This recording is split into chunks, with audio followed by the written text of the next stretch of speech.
Holy shit, welcome back guys to the MMA YouTube channel. Big 2026. So we got the shark hat on. I don't know, ask me where I found this, but UFC predictions. We're back, baby. Missed the first couple fights of the year for predictions and recaps, mainly just because I was at X Games and Olympics with Megan and my sister. That girl won 2 Olympic medals in 2 events. She was only in 2 events. It's not like some of these like cross-country skiers that have like 8 events, you know, different distances, 500 meters, 1 kilometer, you know, 5K, 10K. It's just 2 events, 2 big events, and she got gold and bronze. So we're proud of her. If you guys are proud of her, you can like this video, hype this video, because it's something you can do. And most of you guys know me for skiing, but if you're coming over from the skiing entrance into the MMA channel, this is mainly just more for me. I really enjoy like talking about MMA fights. I watch all this content myself. I honestly and obviously train and compete in MMA. I have a torn ACL right now. I have literally nothing else to do other than, you know, create content, hang out, and rehab. So that's what we're doing here. Big 2026. We got Strickland versus Hernandez. Honestly, the first couple fight cards of the 2026 Paramount era have been pretty good. My voice is also gone because I got pneumonia and I was screaming and drinking at the Olympics the last 2 weeks. So, yeah, you know, it's a little ASMR for you guys. But honestly, a pretty good fight card for a fight night. Not like insane or anything like that, but we're not going to complain. Like, it's still pretty dope. We're going to run through the card. I mean, there's not very many people I'm super excited to watch. Honestly, I'm more excited to watch Hernandez than Strickland. I'm not like a huge Strickland fan. Honestly, the press conference antics just are, they're getting to the point where they're slightly annoying, but it's mainly just the fight style. Like, we all know his fight style. It's pretty boring, to be honest, man. And honestly, I don't know how most people don't just cold him like Alex Pereira did. I feel like a lot of people could do that and don't do that, or haven't capitalized on it. And you see so many openings when you watch on Strike. So I think Hernandez is an interesting fighter, entertaining fighter. I'm excited to see Jeff Neal, Dan Ige for sure. I like Dan Ige, I'm a big Dan Ige fan. Also a big Malik Costa fan as well. I think Anthony Delicia is underrated after his last fight, but I think he's an interesting fighter, an entertaining fighter. I'm interested to see the Ode Osborn versus Alibi fight and the Alden Correa versus Osgurl fight. Other than that, not really. Yair Deval, I'm excited to see, but nothing like crazy. Also, Jordan Levitt. He's an interesting character in the UFC. But we're going to start off at the bottom of the card. We're going to work our way up and give you guys my predictions. Right off the bat, Juliana Miller versus Carly Judiz. Bro, I don't know any of these 2 chicks. Well, I do, but I really don't care much and don't really watch their fights. Carly Judiz is mean mugging me right now, my shark hat. I do think that I will go with Juliana Miller because she's slightly prettier, so we'll go with her. But honestly, I really don't care about this fight. I haven't watched enough of their fights to, like, really. They're 5-2, 5-3 to really care about, like, you know, and break down what they're doing. So I'm not going to get into that. Yair Deval versus Jordan Levitt. Good fight. I think it's actually a challenging fight. I do think Yair Deval is actually really good, and he's pretty well rounded everywhere. I think he's got a little bit more of just that, like, natural athleticism and brute strength that Jordan Levitt seems to be lacking. Although Jordan Levitt does have a lot of natural athleticism when it comes to doing splits and twerking and dancing and stuff like that. But honestly, Jordan Levitt's not bad. His striking is really not great. His wrestling is pretty good. Submissions are meh. They're okay, but nothing crazy. His grappling pressure is good, but that's about it. Like, I don't think he's going to submit Yair Deval. He's definitely not going to be able to strike with him. Mainly, like, not that Yair Deval's striking is like really good or insane. It's just that he's going to hit way harder. Like, I don't see Jordan Levitt stopping Yair Deval, like, on the feet or hurting him. And in the grappling, I don't see him submitting him. I do think I could see Yair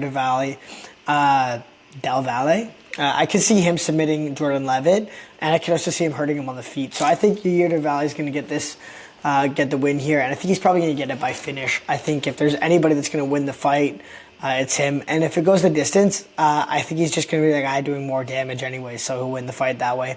Philip Rowe versus Jean-Paul Bossiani. Damn, mouthful. I remember watching this Jean-Paul Bossiani's guy's last fight, and he looked really good, man. I think Philip Rowe's good, and I think he's got a lot of potential. But I don't think he's good enough to beat somebody like Jean-Paul. I think Jean-Paul is just, he's got good striking, if I remember right. He's a little unorthodox, and he's a dude that is just mean, man. He embraces the fight and embraces the fire and gets after people. And those are the people that win fights. Like, if you're on the back foot, trying to counter strike, trying to stay at range, trying to like outpoint people, you can win some fights like that. But when you are going against a guy who's just like full pressure and in your face and just forcing a fight, like Jean Paul is going to do, I think it's really tough, man. And you see a lot of these guys, I think DC always says it, but like people that pressure are the people that make champions, people that win. And it's true, like there's very, very few like world champions or really high level fighters that aren't the guy that's pressuring or controlling the cage. Like you'll go like somebody like Ilya, pressure, control. The only person that I would say, kind of gets away with this and doesn't do it as much was like Israel. He's like a lot of counters, but he also does even better when he's a guy that's, initiating the combos, going first and third and stuff like that. So I just think Philip Rowe is going to be a guy that's going to wait too much in this fight. He's going to kind of sit around, and Jean-Paul Bossiani is going to get after him. Maybe he gets caught with something, but I think he wins this fight. Punieli Soriano versus Remy Braheemaj. Interesting fight. Soriano's good, man, and so is Braheemaj. He's kind of came back, but he's got a lot of finishes lately, Braheemaj. I do see him putting a pace on Soriano and looking for the finish, whereas Soriano, he's kind of just like wrestle dominated his last couple fights in the UFC, and just like won like decisions that way. I could see him losing a close decision just due to damage or just getting outworked, but I'm going to go with Soriano on this one. Don't ask me why. This is no one I'm not very confident on. It's like kind of it's a tough fight to pick. Jocelyn Edwards versus Nora Cannoli. Dude, Jocelyn Edwards is thick and huge for 135. She's a big girl for 135, like strong. She's more athletic. She's naturally athletic. Because she's naturally athletic and has a lot of skills, sometimes she doesn't rely on as much technique, but she's still not bad technique-wise. They already fought, and she kicked her ass, so I'm going to go with Jocelyn Edwards to win again. I don't see how Nora Cannoli wins this fight, to be honest. I think Jocelyn Edwards has got this one in the bag. Louis Groulet versus Alden Corrier. This is a good fight, man. This is an entertaining fight. Corrier is big for the division. Louis Groulet is like literally he's a 5'5" tank, dude. This guy he's just a beast, man. He's just a unit. He's intimidating dude to fight. He's not like super naturally talented, I don't think, like athletic or naturally talented, but he's definitely not bad. He's just a guy that he relies on strength and power a decent amount in his fights. And he's got caught a couple times because of that and stuff like that. He swings a little wild. But I do think he's a good fighter, and I do think he's a tough fight for most of the guys at flyweight. Alden Corrier's last fight, I remember watching like Guru's Guru's videos, MMA Guru, and he's saying like he sucks. Dude, I thought Alden Corrier looked really, really good. I thought he looked slick on the feet. I thought his technique looked really good. I thought his sprawling was really good. He fought Alexander Costa, and he's a really good guy. And honestly, like it was a close fight, but I thought Alden Corrier was winning. And then obviously the injury and stuff like that. But Alden Corrier did an amazing job against him. And I think Alexander Costa is a better fighter than Louis Groulet. So I think Alden Corrier should be able to get this done. I think he's cleaner on the feet. He moves in and out of range better. He's going to be able to avoid a brawl. And I think he has the power to hurt Louis Groulet if they get stuck in a firefight on the feet. And I think he's slick enough to not get caught with one of these wild shots. So I'm going to go with Alden Corrier to finish Louis Groulet. Interesting fight. Ode Osborn versus Alibi Idris. Fun fight. Sick to see Alibi back. He lost on the final fight of whatever it is. Not Road to the UFC. That's how little we care about Tough anymore, about the Ultimate Fighter. But he's a fun fighter. He's an interesting fighter. Ode Osborn's good though. The problem with him against Ode Osborn is that I think Ode Osborn's huge for 125. But I think he's going to be a lot bigger and a lot stronger than Alibi Idris in this fight, which is going to be, I don't know if it's going to be tough, but it's definitely going to be something that's going to play a factor into this fight. Like Alibi, he's good, he's wild, he's got great cardio, pretty good technique. He likes to pressure, he likes to cause a fight, he likes to, get in the fire. I do see him getting out-muscled by Ode Osborn in a lot of positions. However, I also do see his pace, the Alibi's pace, wearing on Ode Osborn and him getting tired in the second and third round. So I'm going to go with Alibi Idris more because I want him to win. I do think it's going to be a tough fight for him to win, but I do think he can win it. I don't necessarily see Ode Osborn starching him or like KOing him. He seems pretty tough that way, Alibi, and I think like second, third round, the pressure of Alibi is going to get to Ode Osborn and kind of cause him to slow down and maybe, I don't know if he'll finish him, but let some damage build up. Chidi Njokuani versus Carlos Leal, my brother Carlos Leal, dude. I feel like we all like Carlos Leal. Honestly, I think Carlos Leal is good. He just got like against Muslim Salikov in his last fight. He literally just got. He just likes to fucking run through people, bro. He's a tank, and he just wants to go straight through people. And he got a little too reckless because he has ran through everybody, and it's kind of at the point where it's like, oh, I've run through everybody. Like, I'm running through these guys. They're not gonna be able to hurt me. And he got flatlined. But I don't think he's going to make that same mistake. I think he's a really good pressure fighter. I think he's going to come forward, and that's what you have to against Chidi Njokuani. He wants to fight at range, and I think Carlos Leal is more than capable of getting into range against Chidi. And I think that when he does, Chidi Njokuani won't have any answers for that. Doesn't have great grappling. I don't think he'll have a good clinch game against Carlos Leal. And I think Carlos Leal will be able to make it a dirty fight, close range fight, and he'll easily get a win or a KO in this fight. So I'm going to go with Carlos Leal. Good fight, though. Interesting fight. Zachary Reese versus Michel Pereira. Dude, I remember when I first started watching Michel Pereira in the UFC, and he was like flatlining kids, doing backflips, jumping off the cage. He had cardio to go 3 freaking rounds. Dude, what has happened to this guy's fucking cardio, man? I've never seen somebody with worse cardio. But I swear to God, I've seen him throw clean shots in the third round of previous fights. I don't know if it was up a weight class or whatever, but I remember seeing him throw like clean, good shots and not get gassed out. And bro, he is getting gassed out in these last couple fights. I think he's a better fighter. I think he's a more technical fighter. He's super athletic. But I think bro just doesn't give a fuck. Like, I think he's just like, he's like a yoga teacher or some shit in his off time or whatever. I don't think he cares enough, man, to really dial in and take it seriously. I mean, his last fight was bro, it was embarrassing how bad he gassed out, and he just kind of gave up. So I'm going to go with Zachary Reese. I don't think Zachary Reese is great, but he's not bad, man. He's, like, clean enough, technical enough. He's definitely somebody who you feel like wants it, whereas Michel Pereira, you're like, bro, like, you just don't care, man. And we'll see. I mean, he's on a 3-fight losing streak, so if he loses this fight, he's probably cut from the UFC, so maybe a different Michel Pereira, a motivated Michel Pereira shows up, but I think Zachary Reese has got that one. But Michel Pereira should win. Jacob Smith versus Josiah Hardell. I don't think dude, these guys look like fucking units, bro. They look like units, dog. I don't really know these two fighters very well. I'm going to go with Jacob Smith. They're both 11-0, which is crazy.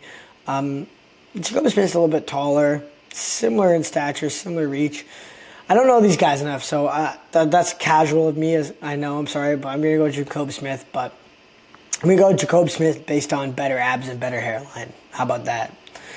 I'm interested to watch the fight, though. Sergey Spivak, I don't give a fuck. I don't like Sergey Spivak, honestly. I think he's just like, there's so many shit heavyweight fighters, and I'm just like, I really don't care. Delicia, I think, is actually really good. I honestly think his fight against Waldo Cortez Acosta was kind of bullshit. He finished that fight. He should have won. I know, eye poke or whatnot. But the fight was over, man. It got called off. Like, come on, bro.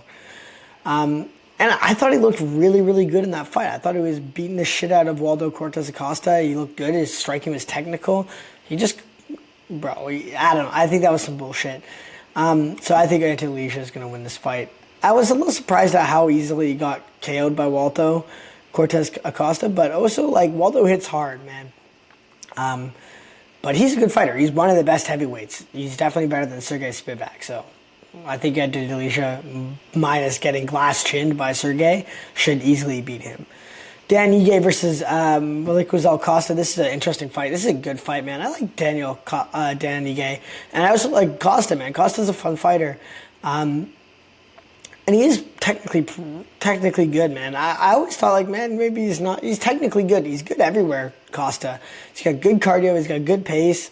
He's good everywhere. But so is Dan Ige. Dan Ige is one of these guys who's been top staple of, like, the 145 division for a long time. I think Dan Ige is still one of the better guys up there. And I think he beats a lot of guys at 145 and gives them a lot of trouble. So I think Dan Ige is definitely the hardest opponent that Costa's ever fought. Definitely the best one. He's definitely a lot taller than Dan Ige, so Dan Ige's going to be at a reach disadvantage. But he's fought a lot of guys where he's at a reach disadvantage. I just think Dan Ige is too good for Costa. I think Dan Ige is one of these fighters that's, you know, he's pretty underrated, man. Like, his actual technical skill ability. I think he's had some he's lost some close fights. He's lost to some really good people, and it's just kind of kept him, like, at the bottom or out of the rankings. But I think, I mean, he's at 14th right now, but I think he's 145. I think he's probably a top 10 145 or close to that. It's just like a little bit of unfortunate losses here and there. Not like a perfect trajectory up the rankings, but I think Dan Ige is really good, man. So I'm going to go with Dan Ige to win this fight. I think he's got it. Jeff Neal versus Uros Medic. Uros Medic, I don't really rate him, but also I'm remembering his last fight and he just destroyed the dude. Jeff Neal, I also don't really rate as well. What am I thinking about? No, I'm thinking about a different dude. Sorry, not Jeff Neal, the guy that always spars with Sean Strickland. Jeff Neal's good, man. It's just hands. Like, it's just boxing, bro. That's all it is. And he's very plotty. He doesn't cut up the cage super well, but he has some really close fights against some of the best guys in the division, and he does well against a lot of them. I think he should be able to beat Uros Medic. I don't see Uros Medic hurting, Uros Medic does KO people, but I don't really see him hurting Jeff Neal. Jeff Neal's tough as fuck.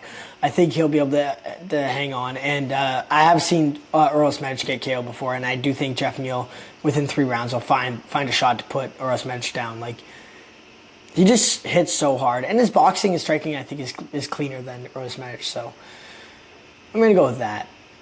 Where are we here? Oh, we're at Sean Strickland versus...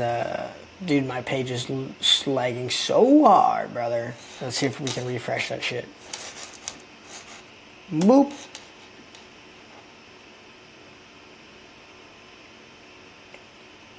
There we go. Somehow on Anthony Hernandez.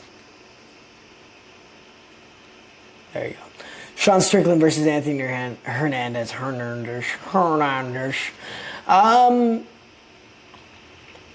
By all accounts, I mean, I don't know what the odds are. Let's see. They have them up? No. I don't know what the odds are, but by all accounts, let's just go up to here. By all accounts, Anthony Hernandez should kick Sean Strickland's ass. I also said that about Izzy. I thought Izzy would kick Sean Strickland's ass, but I do truly believe that Izzy was just like that was just an off night, man. And sometimes Izzy has these off nights, but Sean Strickland's striking ability, people are like, oh, it's underrated or it's sneaky. Dude, it's really not. Like, there are so many options to hit Sean Strickland with whatever the fuck you want when he's walking forward like this. And people just don't, like, he always raises his leg to teep or whatever. Okay, sweep him, bro. Like, whenever, like, somebody, like, lifts their leg up like that, like, I just fucking sweep them, dude. It's so easy. And it's not like Sean Strickland is, like, not that Anthony Hernandez is going to sweep Sean Strickland with leg kicks and shit like that, but I just don't think Sean Strickland, like, his striking is really, like that good. Like, it gets by some people, it confuses some people, but when you have somebody that just meets fire with fire against Sean Strickland, like somebody like Duplessis or whatever, his technique kind of, it doesn't, like, hold him back. He does well against these people, but he kind of loses those fights just based on not doing enough, right? And Hernandez is going to be one of those guys that just pressures the shit out of Sean Strickland. Sean Strickland does well against guys when they're like, he's pressuring them, or like he's kind of got them backing up with that jab and that teep. Anthony Hernandez isn't going to back up for shit. He's going to catch that teep. He's going to just, like, make it dirty, or he's just going to eat the teep and keep coming forward and make it dirty. Sean Strickland's going to do what? He's going to jab him. Anthony Hernandez is going to keep coming forward. That's what he does. Like, Sean Strickland's jab is not going to KO you or stop you from coming forward. Doesn't have enough power. So what is he going to do to keep Anthony Hernandez back? Like, okay, he keeps him. Anthony Hernandez is going to come forward. Keeps him again. He's going to catch it. Sweep him, catch him, close the distance, whatever, right? I don't think he's going to be able to grapple fuck Sean Strickland. I think Sean Strickland's grappling defense is pretty good. I don't think he'll KO Sean Strickland. And I don't think it's going to be like a one-sided mauling by Hernandez, because Sean Strickland does have a half-decent defense, but dude, he's just going to get outworked the whole fucking fight, man. Like, it's 5 rounds. And people are like, oh, Sean Strickland's cardio is good. Sean Strickland's cardio isn't good. It's okay. He just fights at such a slow pace that, like, he's not really using a lot of cardio. He doesn't have any athletic move. He's just plodding, right? He's not like athletic. He's not bouncing on the toes of his feet, in, out, fast twitch movements or anything like that. He's just plodding around, jab, teep, jab, teep. So he's not using a lot of energy. But that's why his cardio looks okay. But it's just because he doesn't use a lot of energy. Like, he's very conservative with his movements and stuff like that, which is a good thing in fighting. But when you have somebody like Anthony Hernandez or even Dricus du Plessis that, like, put this pressure on you and put that pace on you, they kind of change the tempo of the fight. They make it like less conservative energy-wise, right? And I think Sean Strickland is going to end up using a bit more energy than he wants to. And I think, like, even if he has energy and gas in the 5th round against Hernandez, he's just going to be getting outthrown 3-1. Anthony Hernandez does such a good job of just high volume, high output, and switching it up. Same with, why am I forgetting his name? The Mean Machine. Anyways, you guys know who I'm talking about. They just do such a good job of mixing up shots and throwing high volume that, like, unless you finish the fight, they're gonna win because they're outthrowing you 3-1, right? I know it's damage based, but I don't see Sean Strickland rocking or dropping Hernandez in this fight, and he's just gonna get outpointed. So I'm gonna go with Hernandez. I think that's my picks for this fight card. I hope you guys enjoyed. It's so nice to be back filming MMA video for the MMA channel. I love it. It's the day before the fight. It's the day of the fight, starting soon. And now I'll film a recap, see how many predictions I got right afterwards. If you haven't already, like and subscribe, hype this video because it does help. And I'll see you guys in the next one. I really enjoy these, so deuces. Shark is out. Rooster Shark is out.